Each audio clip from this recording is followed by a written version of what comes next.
Sabi nila, ang araw ng mga puso ay para sa mga taong nagmamahalan. Hindi ba't para naman dapat ito sa lahat?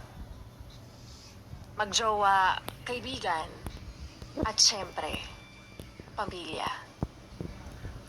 Heto na, ang Laika Barista Moments natin na pinamagatang sa araw ng mga puso. Ngayong araw ng mga puso, sabay-sabay nating saksihan ang mga chocolates and flowers na hawak ng mga kababaihan, sweet messages, dinner date, teddy bears at kung ano-ano pa. Pero wala ako natanggap niyan kahit isa.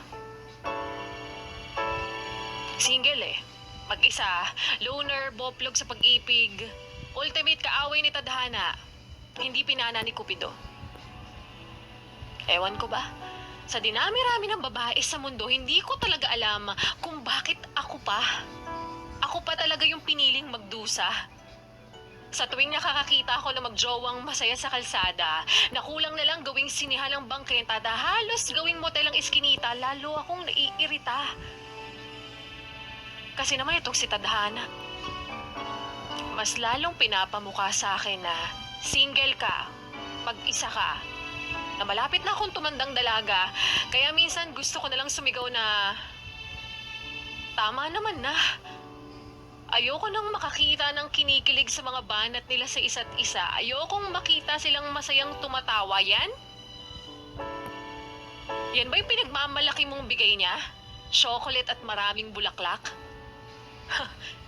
Nagmukha ka lang patay. Oh, yan ba yung jowa mo? Iiwan ka rin yan. Sa itsura pa lang ng mukha niyan, mukha ka nang sasaktan. Papaiyakin ka rin yan hanggang sa dumating sa puntong binigay mo na ang lahat. Pero ipinagpalit ka pa rin sa malapit. Yan rin ba yung sinasabi mong matangkad? Alam mo, darating rin sa puntong wala ka nang pakialam sa sarili mo. Hindi mo papakinggan ang sasabihin ng ibang tao dahil ang importante sa'yo ay yung taong naging mundo mo. Wala kasi, martir ka Pumasok ka sa relasyon na hindi mo alam na ikaw lang pala ang gustong magsalba. Ang hirap, di ba? Tapos isang araw, magiging tulad na rin kita, magiging bitter ka sa mga magjowang makikita mong parang walang problema. Isusumpa mo rin ang araw ng mga puso at sasabihing sana lumipas na. Pero, ganun ako noon. Noon na akala ko wala nang nagmamahal sa akin, na naghahanap ka na lang ng kalinga sa iba, pero hindi mo nakikita na nandiyan lang pala sila.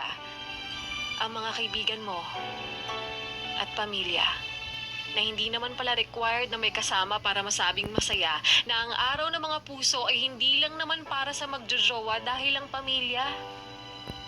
Kahit anong pagkakamali mo, tanggap ka. Hindi mo kailangang mag-iba para sa kanila. Yung tipong palingon ka palang nakaharap na sila na hindi mo napapansin noon dahil sa kanya mo lang binigay ang lahat ng iyong atensyon. Kasi sa sobrang sakit na napagdaanan mo, hindi mo napapansin na nandyan lang sila para sa iyo. Kaya kung nararamdaman mo na mag-isa ka, malungkot ka, huwag mong isipin na kalaban mo si Cupido o si Tadhana dahil nandyan ang mga kaibigan at pamilya na kaya pang higitan ang pagmamahal ng isang jowa. At yan ngang muli ang ating Laika Barista Moments na pinamagatang sa araw ng mga puso.